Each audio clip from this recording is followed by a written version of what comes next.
மக்களே, என் கையில் இருக்குது என்னன்னு தெரியுதுங்களா? கரிசலாங்கண்ணி. எங்கள் மாடு மேய்ச்சிட்டு இருக்கிறப்ப கிடச்சிச்சு, பிடுங்கிட்டு வந்தோம். பிடுங்கலை, சாரி, பொறிச்சிட்டு வந்திருக்குறோம். ஏன்னா பிடுங்கினா வேரோடு வந்துடும், மறுபடியும் நம்மளுக்கு தேவைப்படுறப்ப கிடைக்காது. அதனால் கிள்ளிட்டு பொறிச்சிட்டு மட்டும் வந்துட்டோம் நாங்கள். இது எதுக்கு அப்படின்னா, எண்ணெயில் போட்டு காய்ச்சி கூட தலைக்கு தேய்க்கலாம். அப்படி இல்லை, எண்ணெய் காய்ச்சல் இருக்குது அப்படின்னா கூட இதை நிழலில் உலர்த்தி இது கூட வேப்பந்தலை, வெந்தயம், வெட்டி வேறு இதெல்லாம் போட்டு பவுட்ரு பண்ணி தலைக்கு ஹேர் பேக்காகவும் யூஸ் பண்ணிக்கலாம். முடி நல்லா கருகருன்னு நல்லாயிருக்கும். பொடுகு தொல்லை குறையும்.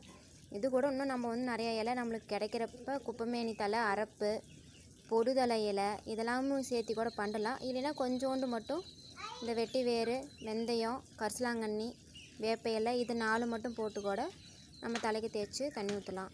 நல்லாயிருக்கும், குளிர்ச்சியாகவும் இருக்கும், பொடுகும் நீங்கும், நல்லாயிருக்கும்.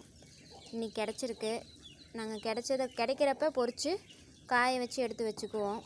அப்புறம் எல்லாம் ஒன்றா சேர்ந்து எந்த அளவு இருக்குதுன்னு பார்த்து பவுட்ரு பண்ணி எல்லாம் வச்சு தலைக்கு அப்போ அதான் நாங்கள் ரெகுலராக யூஸ் பண்ணுறதும் அதான் யூஸ் பண்ணுறோம். எண்ணெயும் காய்ச்சின எண்ணெய் தான் யூஸ் பண்ணுறோம்.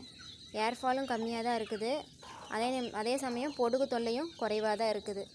சுத்தமாக இல்லைன்னு சொல்ல முடியாது, அதிகமாக இருக்காது, குறைவாக இருக்கும். ஏர்ஃபாலும் ரொம்ப ரொம்ப குறைவாக இருக்கும். ஏர்ஃபால் சுத்தமாக இருக்காது, நல்லாயிருக்கும். பாய். சப்ஸ்கிரைப் பண்ணுங்கள், சப்போர்ட் பண்ணுங்கள், லைக் பண்ணுங்கள். தேங்க்ஸ்.